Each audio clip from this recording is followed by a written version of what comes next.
Yo, what's up, everybody? Directed by Smitty right here. I got a dope ass guest, my homie, the one and only Dominator from the 805. What's up, homie? What's up, big dog? This This is is Talking Talking Foosday. Foosday. Yeah. I just want to get into a little bit of conversation about how we even came up with this episode. Yeah, well, I remember you were telling me, Dom, we want to include you in Foosday somehow. Yeah. And I was like, all right, whatever you need. And then I thought to myself, well, because Mike had told me he always wanted to work with Rico on something. I said, this is the perfect intertwine for everyone to come together Yeah. and do something for this.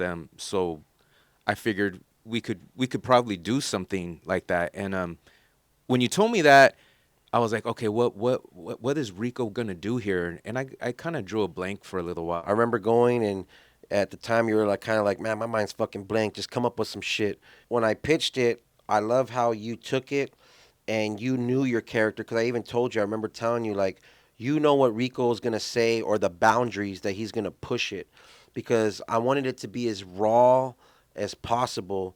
So I pretty much wrote the whole scene, but I said go through it and the little punchlines that I had, a couple things like he didn't want to say bitch a lot. He didn't want to say a couple little things. And I said, take that and rewrite it the way your character would say it. And I just came up with this fucking random scenario. And you were just like, that shit's hilarious, man. That shit's hilarious. Fast too. Smitty's really he's sharp. He's a fast thinker. So when it comes to anything like that, even freestyling, anything, he gets to it pretty quickly. Because a lot of people don't. There's only a handful of people that I know that can go there and come up with something instantly that quick, without having to think about it or, you know. Yeah. I mean, it's a gift and a curse, I guess. I think Rico has like a 70s pimp type swagger lingo. You know what I mean? Like everyone did back then. And I love how he remolded it into what the character was gonna say. Yeah. You know, like street meat and harlot. And shout out to MJ, Gina, Miss Mamacita. They did fucking excellent on that. You know what I mean? To let you guys know, we really shot that on the Blade in San Bernardino, 8th Street, G Street, 6th through 9th. I think we're on 8th Street that day. Right there on the Blade, real prostitutes are walking by as we're shooting. But you know what? As a filmer's perspective, I wanted to shoot it in the real fucking streets of where that shit really, really happens. Because in my logic, how would American Me, Blood in, Blood Out, and all these classic films be if they weren't shot where they were shot? Yeah, in prisons. You know what I mean? In prison, in the fucking hazard projects, Don't Be a Menace, and fucking the Inglewood. You know what I mean? Like in the projects there. Like Yeah, we needed that gritty setting. and we Yeah. had a little bit of a I wouldn't call it a like an alert or anything, but we had some weird fucking people cruising by very slowly. There was a dude who came by throwing up his hood and then fucking did like laps around us, like went around the block again and came around again and came around again. But I had my strap ready, bro. I was like, I ain't gonna be caught lacking in this motherfucker, dog. You know what I mean? Well, Like, it's not like I don't think it was really necessary to get permission from the other pimps to Right. walk through the fucking street and do a little bit of filming. It's not like we were trying to take their customers. and no disrespect to them. We're in no way, shape, or form are we trying to mock or No, we walked in or and we were being respectful. or clown on people's lifestyles or the way they hustle or the way they move. We understand what it is. Unfortunately, we're not unfortunately, but we're just trying to make a parody and a good fucking show and do a good scene. And I wanted to shoot it in the real slum and on the real fucking Blade. That way, it's paying homage to the real fucking pimps and fucking hyenas out there doing their thing, and it just makes it much more real. You know what I mean? And it felt real. I think as an actor or as someone who's filming, to be in a real scene where that shit's happening literally around us, like real prostitutes walk by right where we're filming. Yeah. Like they're like right there. It was so real. You know what I mean? And cops didn't give us an issue. I remember they came A by. cop last came by, minute. but he wanted to see Rico's shoes. Yeah, because he didn't know what the fuck. Yeah, he was just like, hey, I heard you guys were doing something right here. I was like, yeah, we just got wrapped up filming a scene. And he's like, of what? And I was just like, oh, of a pimp and some prostitute shit since we're around this area. I said, yeah, my homie had the goldfish shoes, and then he's like, let me see the shoes. That shit was Yeah, I fucking had to walk around and show him the shoes. The shoes had like a fishbowl in a little them. fish bowl in the back, After little that, floating after fish. he's seen that, he's like, all right, man. No, he loved that He's shit. like, you're out, you're good. You Yeah, guys are he good. loved that shit. Yeah, so it was really cool, man. What is one of your favorite scenes? What is one of your favorite parts of the episode, for your clip or even for the other clips? You know what was what was hilarious was when Mike was in the back of the car getting head. And And he went, "Hey!" I think I came up with that instantly, That right? shit was funny. That was improv, but I came up with that idea on the spot. Yeah, on the spot. Yeah, I was like, it'd be funny for would you to get head and be crying. Yeah, that shit was hilarious. Yeah, I love how my brain works sometimes to come up with random shit on the spot, but that's what makes it so fun, I think. You know what other part that I really love is my favorite part, and I don't know why it is, but I just think it's hilarious, is when Rico pushes her face Oh, yeah. out, and you can see his hand from the front and then his hand from the back. He just pushes her face like without even thinking, like, and while he's still talking. Like he doesn't get off topic, doesn't get off subject, he doesn't stutter, he just I love puts it. his face, It's his so hand smooth. right where her face is. It's so smooth, I was bro. like, that is just, and that I came up with that right on the spot. Because I did Yeah. it the first time, and she goes, "You need to warn me." I go, "If I would have warned you when it looked, Yeah. We need that little bit of embarrassment because you're Yes. trying to be professional. Yeah. So for you to get pushed in the face and not know about it, you're gonna look kind of like dumbfounded. You know what I'm Yeah, saying? yeah. And they think that's what made it real. If you So look that's, I mean, we had to obviously get it twice because you had to get the back angle, but Yeah. the very first angle was right on the spot. yeah, it was legit. Yeah. I loved it. Yeah. Real quick. Hold on. Just want to make sure it's recording. Yeah, we're recording still. Everything smooth so far? Yep. Yeah, I like what we're doing. Okay. So, with that being said, the last episode is episode 5 for the taco party. Yeah. Will we be seeing Rico return? Yes, I believe so. Great. He got to bring I mean, they came up with him to bring the girls, so now he has to show up with the girls. Yeah, Because man. that's basically what this episode is. Them gathering all their key elements to make this party crack, and they went to Rico to have him bring the girls, Yeah. the harlots, Yeah. the street meat. The poon for the party. You need some fine faces. I was talking with Mike and Burse, and I was really telling them, we have to really show how deep we are rooted in the community and in the streets for this last episode. They've talked about a few people coming in that are big names to show their face at the taco party. And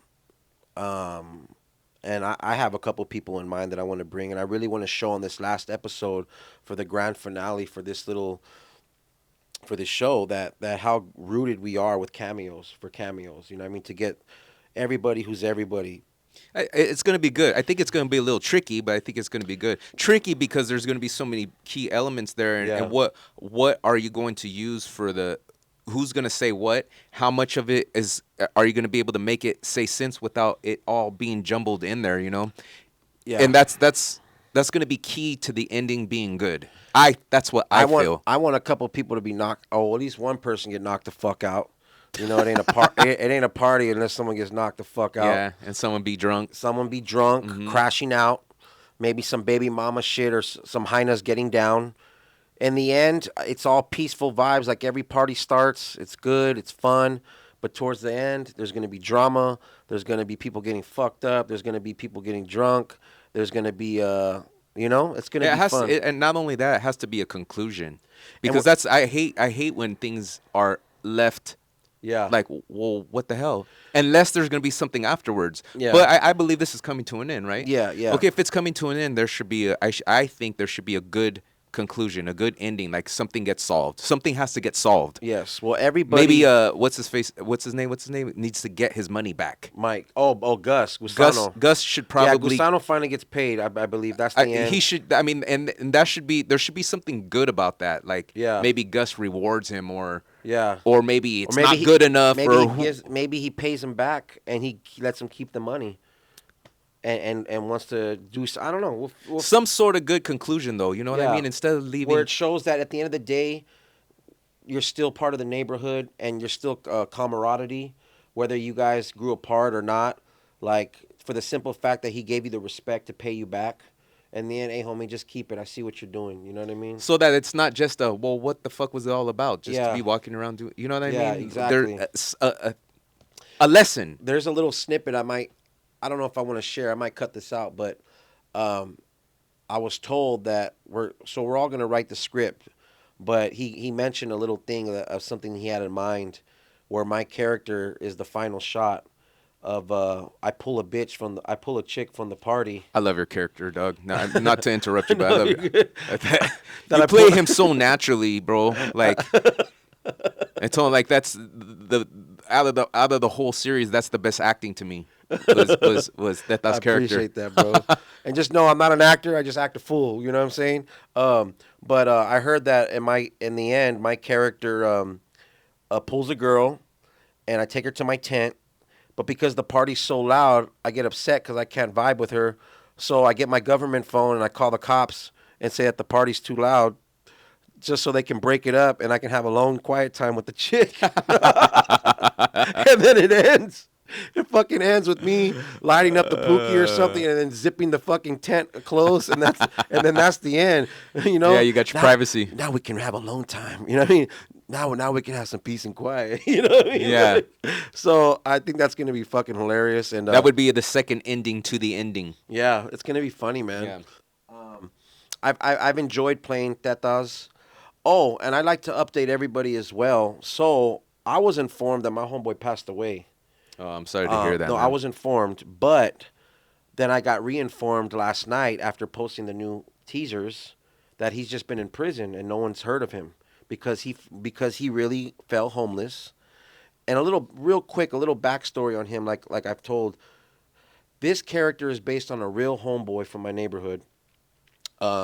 He lost, unfortunately, his kid passed away, and then his baby mama right after that, and then his other kid moved away to Detroit, and he just mentally just fell apart a little bit, and he went to prison. When he got out, his family didn't even tell him that they moved to Virginia, so he ends up knocking on the door of his old pad, and there's Damn. a totally new family there, but because all he ever knew was the neighborhood, he stayed in the neighborhood. So he was homeless. We'd let him shower. We'd feed him, whatever, and we'd help him out. But he was always just tetas because he'd be his titties hanging out, or he was a funny character. Some days he'd be smoked the fuck out, which he's tetas, and then some days he'd be David, where he was just, "What's up, homie? Oh yeah, you good? Let's go eat, Holmes." Like normal. But the drugs, the sherm, all that shit would just smoke him the fuck out. He'd be like, "Eee, fool, let's go fucking eat." There's a Tetas in every neighborhood. I'll tell you Yeah, that right now. and it's funny, dog, and I'm so happy because my homeboys vouch like, "Damn, fool, you played that fool really good."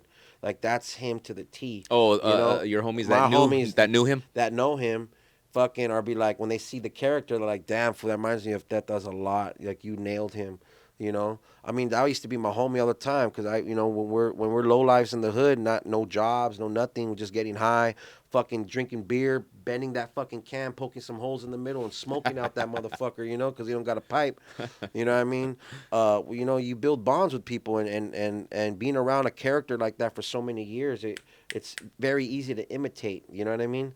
Um, but yeah, so I'm informing everybody that he's still alive, and I guess That's good. he's just been in prison for a long time. But because a lot of people moved away and they haven't heard anything, like we lost Sometimes touch. people just assume. Yeah, he just vanished. But Yeah. my homeboy was informed that he did a lick and they smoked him.